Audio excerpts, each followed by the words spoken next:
दुनिया के 10 गंदे तरीन शहरों में सबसे ऊपर कौन? गंदा तरीन शहरों में पेरिस भी शामिल। कराची का नंबर कौन सा, जानते हैं इस वीडियो में।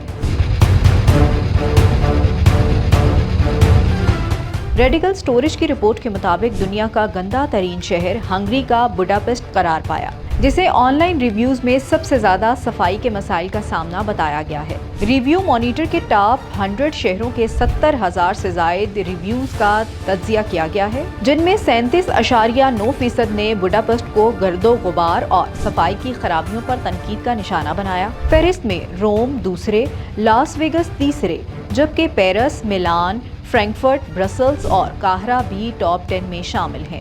उधर साफ तरीन शहरों की फहरिस्त में पोलैंड का क्रोकाओ पहले, शारजाह दूसरे और सिंगापुर तीसरे नंबर पर है, जबकि रियाद, मस्कत और दुबई भी टॉप 10 में शामिल हैं। अपडेट्स के लिए देखते रहिए वी न्यूज़.com।